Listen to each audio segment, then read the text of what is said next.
go ahead and get started. Good evening, everyone. My name is Judith. I am one of the freshman admission counselors at the University of Minnesota Twin Cities. I graduated from the University of Minnesota, and this fall I will be pursuing my master's over at the Carson School of Management. So super excited to be here with all of you to share some information about the U. And as you can tell, I am a Golden Gopher for life. So extra points there, but let's go ahead and get started. So at the University of Minnesota, we have 150 majors and more than 135 minors. So oftentimes I like to tell students, if you have absolutely no idea what you want to study, that is okay, because I guarantee that if you take a look at our list of majors and minors, you'll probably find something that sparks your interest. With that in mind, we also offer graduate and professional programs as well. So not only can you finish your undergraduate degree at our university, but it really doesn't have to end there. We have our University of Minnesota Medical School, Dental School, Law School, and incredible graduate programs as well. With that, we also have a 17:1 student-to-faculty ratio. This is a number that we love to share with families and students because oftentimes there's a really big concern for class size. But 80% of our classes have fewer than 50 students in them, and once you're diving deeper and deeper into your major, those class sizes actually start getting smaller and smaller. At our university, we are also a land-grant and R1 university, so essentially what this means is that 90% of the research done in the state of Minnesota is done through the University of Minnesota campus systems. So again, a lot of opportunity for research if that's something that you're really passionate about. All right, at our university, we also have 8 freshman admitting colleges. Now, when you apply to our university, we are going to ask you to choose your first choice college and a second choice college. Now, that second choice college is going to be completely optional. You do not have to provide one. But the reason why we ask for a second choice is that in the case we are unable to offer you an admitted decision for that first choice, we will then consider you for a second choice. So that's important to share, but let's talk a little bit about each of our 8 freshman admitting colleges. So to begin, we have our College of Biological Sciences. This is our hub for all things sciences. So maybe you're really passionate about genetics or microbiology or neuroscience. All of these different majors are housed in our College of Biological Sciences. Something that I like to share with our students is that for our freshman students, before they even step foot on campus, during the summer, we will send them down to our Itasca Research Facility, and we will pair them up in a group and also pair them up with one of our professors, and they will have the opportunity to conduct research before they even step foot on campus. So again, just an incredible amount of opportunities. Next up, we have our College of Design. This college houses majors such as architecture, product design, graphic design, apparel design, all of these different things. So this might be a good fit if those are things that you might be interested in. Next up, we have our College of Education and Human Development. This is our people school. So oftentimes I like to say, if you're really passionate about working with people, this might be a good fit for you. We have majors such as kinesiology, sports management, youth studies, elementary education. All of these different things are housed in this college. Next up, we have our College of Food, Agricultural, and Natural Resource Sciences. This college is generally housed in our St. Paul campus. And the reason for that is because over in St. Paul, we have acres and acres of land for all things agricultural, farming. We have our farm, our animals over there. So if sustainability, animal science, all of these different things are something that you might be passionate about, CFANS will be a great choice for you. And one fun fact that I like to share about this college is that if you've ever eaten a Honeycrisp apple, that was invented over in CFANS.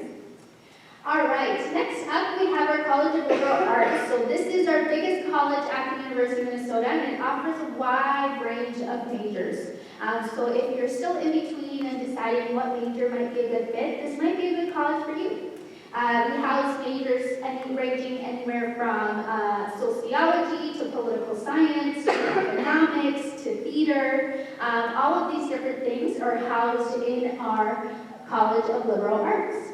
Next up, we have our Carson School of Management. This is our business school at the University of Minnesota Twin Cities. And as you know, it can offer majors such as accounting, international business, supply chain operations, human resources, resources. All of these different things are housed in our Carson school. And 100% of our students in Carson will get the opportunity to travel abroad at least at one point in their 4 years at our institution to really gain that international perspective of business as well.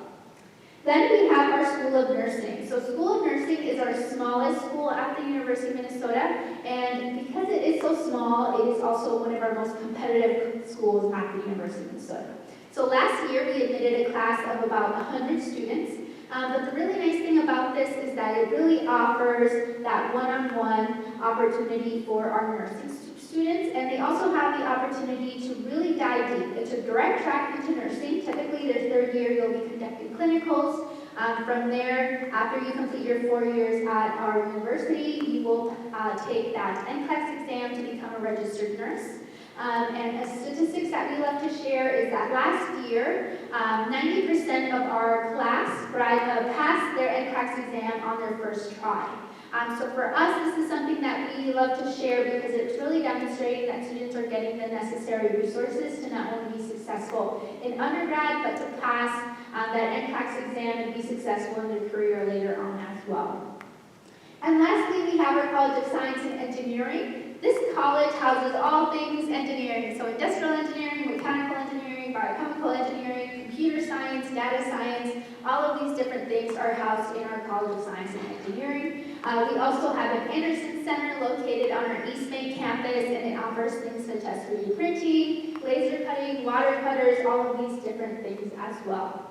So that's a little bit about each of our 8 freshman admitting colleges. As you know, we have a lot of more majors that I wasn't able to share with all of you, but I always encourage students to check out each of them individually. All right, at the University of Minnesota, we are also committed to ensuring that students not only have a sense of belonging inside of the classroom, but outside of it as well. So up above is just a small glimpse of the different programming that we offer for students on campus, where they can really dive deep into areas of interest, whether it is their university honors program, or Go for Equity project. All of these different things are offered to our students as well. All right. Now, when it comes to opportunities at the University of Minnesota, we have a whole lot of opportunities. I typically tell students, I guarantee that you will be surrounded by opportunities, and it really comes down to if you're willing to go get out of your comfort zone and also go out and seek them. So with that being said, at the University of Minnesota, we have more than 900 student groups. That is a lot. So we have anything from robotics to canoeing to debate to dance. All of these different things are offered at our university. And if there isn't a student group that you are passionate about, it's really easy to make up your own. All you need is 3 other people and register, and you are officially a student group. So really easy. We also offer 9 cultural centers and more than 200 culturally focused student groups. So things such as our Black Student Association, United Latinx, our Asian Student Union, all of these different things are also offered at our institution.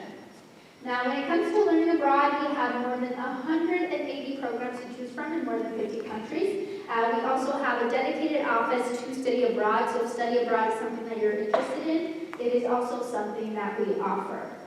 Now, the last thing that I want to share is a little bit about our living learning community. So essentially, this is just another opportunity for students to be surrounded by individuals who might share similar interests, a similar identity, whatever the case may be. An example that I like to give is we have a living learning community called Fetch, and essentially you will get paired up with a service animal, and you will get the funds for all of the food, the care, all of the different things will be paid for by the university. Essentially, your role is just to live and care for the service animal. So if that's something you're interested in, that's a living learning opportunity as well. And as long as you apply for housing by May 1st, we guarantee that you will have a place to live on campus when you arrive in the fall. All right. Now, I gotta check on time, so I don't think we'll have time for this video. But the next thing that I want to share is a little bit about value. So value at the University of Minnesota is something that is extremely important to us because we understand that investing in an undergraduate degree is a really big investment. So we want to make sure that parents and families are feeling confident in the decision that they're making. So at the University of Minnesota, we have a 93.5 freshman retention rate. Essentially what this means is that after our freshman class completed their first year of undergrad at our institution, 93.5% of them decided to come back and continue for the remaining of their 3 years. Now, this is a number that we're extremely proud of because the national average is around 70%. So for us, 93.5 is really showing that, one, students genuinely want to be on campus, but two, that students are getting the necessary support for them to want to be successful and finish in that 4-year mark. We also have a 74% 4-year graduation rate. And the last thing that I want to highlight here is our 13 credit flat rate tuition. So essentially what this means is that any credits over 13 are going to be free. So you will only ever pay the price of 13 credits. So if your student wants to take 15 credits one semester, 17 credits one semester, however many credits it may be, you're only ever going to be paying the price of 13 credits. So for us, this is important because we really want to make sure that you're getting the best bang for your buck. All right, so when it comes to university and academic scholarships, the nice thing about this is that there is no separate application. So as long as you apply for admission at our university, you will automatically be considered for our academic scholarships. Now typically we say that if you are awarded an academic scholarship from our university, we will notify you by the end of March. And typically we say if the end of March comes around and you haven't heard from us, then it is safe to assume that you weren't awarded an academic scholarship at this time. Now, with that in mind, we also always encourage families to complete the FAFSA as soon as possible. This way, we're able to offer you an estimated financial aid notice before you are having to confirm by May 1st. So this way, you already have an estimate of what that payment and tuition payment might look like before confirming your admission decision. All right, so this shows our Minnesota-based tuition support. This is something that we also love to share. I won't dive deep too much into this because it's not really my area. It's more for One Stop Student Finance Center. But these are also our need-based scholarships that we offer for students as well. And all of this you can always find more information about our Promise programs on our website.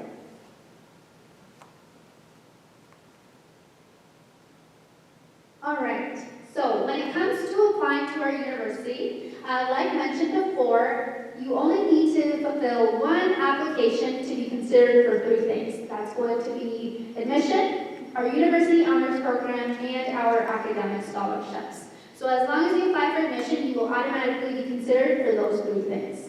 Now, the things that we're going to be asking for is, 1, the application itself. We're also going to be asking for a self-reported academic record. This is going to be a list of all of your grades and classes from 9th all the way to 11th grade.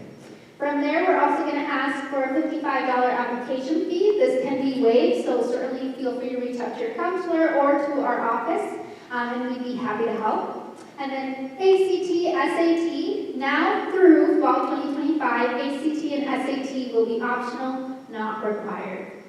And then essays, letters of recommendation will also be optional, not required. And then transcript is also not required. We will only ever ask for an official high school transcript if you are admitted into our university. And that is, 1, to verify that the self-reported academic record is true, and 2, to also take a look at those 12th-year grades. All right, so when it comes to admission at our university, we are going to conduct a holistic review. At least 3 people will read your application, and from there, we are going to be deciding things based on academic factors and context factors. Now, a holistic review essentially means that there's not going to be a one-factor figure that determines your admission decision. The first thing that we're going to be taking a look at are academic factors. Now, These are going to carry a heavier weight because we are an academic institution. So we're going to be taking a look at things such as GPA, class rank, the rigor in your academic curriculum. All of these different things are also going to play a role. And then we have things such as context factors. Context factors are things that are going to tell us a little bit more about who you are, much more than your grades ever will.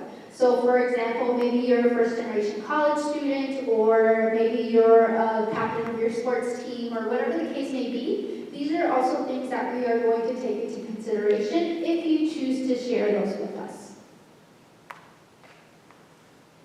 All right, so this is the middle 50 percentile of our fall 2021 admitted freshman class. This will give you a good idea of what those numbers are looking like, broken down by college, GPA, and everything else. So now, it's important to keep in mind that this is the 50 middle percentile.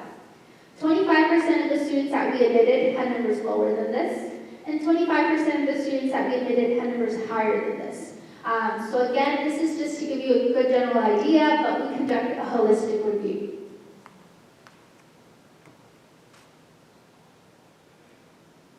All right, so when it comes to admissions, we have 3 separate application deadlines. Now, there isn't really any difference between any of the 3. The only real difference is that if you want to receive a decision from us sooner, then you can apply sooner, but other than that, that's about it. All 3 of them will receive equal consideration.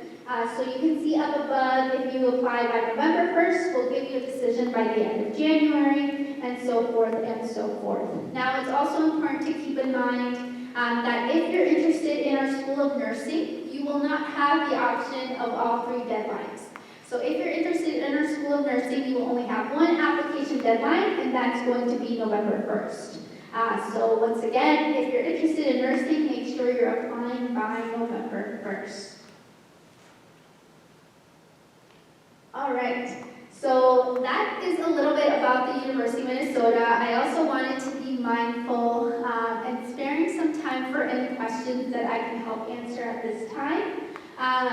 So yes, up above you can also find our contact information. If you ever have any questions, you can always call us, email us, and we'd be happy to help. And the next thing up here is that if you want to receive more information about our university, you can always scan the QR code and sign up. And we would be happy to send you more information. So with that, does anyone have any questions that I can help answer at this time? Yes. Can you, if you apply to the College of Sciences, and can you take a class in another college, or you have to take all your classes in that college?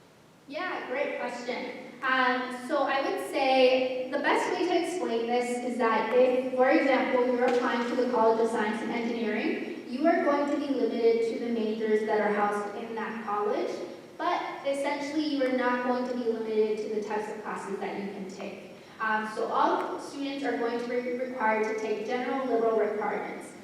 So these are classes that can range from humanities to math to whatever the case may be, and we can also take electives, and those really you're able to take from anywhere. So we have students, for example, that will take a 1-credit class in bowling, and they're in the College of Science and Engineering, or whatever the case may be. So you are limited to the majors, but not necessarily the classes, if that makes sense.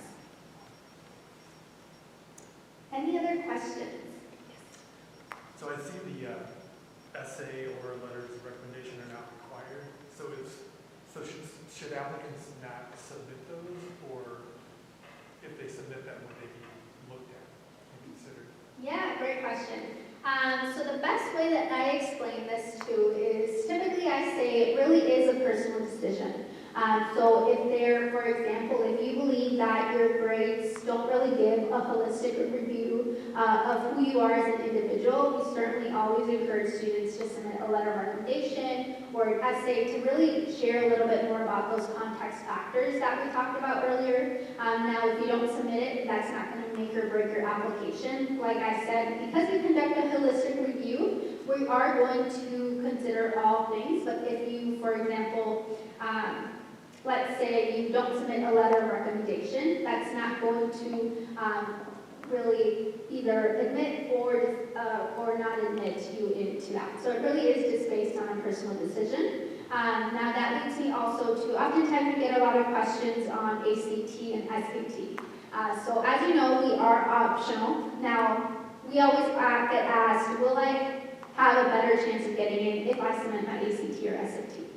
The way that I like to explain this is that for our last class, 50% of the students that we admitted did not submit an ACT, and 50% of them did. So again, it really just comes down to that personal choice and what you think is best for you and what's going to be a best reflection of who you are as a whole student. Any other question? Can you change which school you're in if you decide this is for me, like after your freshman year? Yeah, great question. So typically for us, when it comes to admission decisions, our hope is that a student will stay in the college that they get admitted to. Now we understand that things change and maybe what you thought you wanted to do isn't exactly what you want to do later down the road. So students certainly do have the opportunity to transfer within colleges. Now I will say it is a process. So essentially it's going to be very similar to a freshman application. So depending on which college you're interested in, each of the colleges will have their own set of prerequisites that a student must fulfill in order to be eligible to apply to transfer into that college. Once you meet those prerequisites, then you can, file your application, and from there it's up to the college to decide if they want to admit you into their college or not. But it's something that students can certainly do. You typically will work closely with their academic advisor to do that. I have one more question. Yeah. It looks like it's harder to get into like the College of Sciences. So do you automatically, if you don't get into that, do you automatically get considered for your second choice? Yeah, like I mentioned, so if, for example, let's say you put the College of Science and Engineering as your first choice, and then let's say you put the College of Liberal Arts as your second choice, if we aren't able to admit you into that first choice, we will then consider you for that second choice. Yeah? Yes, question? I thought that slide about the context and academic was really helpful. Is there a place I can look for that information? Yes, of course. So outside there should be a freshman preview. Our freshman preview booklet is going to be like the holy grail of the University of Minnesota, and it's going to have exactly the same information about the academic factors, context factors. It's also going to share what our minimum high school requirements are, so the things that we're going to be looking for example, are 4 years of English, 4 years of math, 3 years of social studies, 3 years of science. All of those different things can be found in the freshman preview right outside. And you can also look it up on our website too. All right. Any last questions?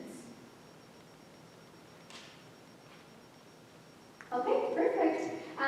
Well then, I think that means I did my job.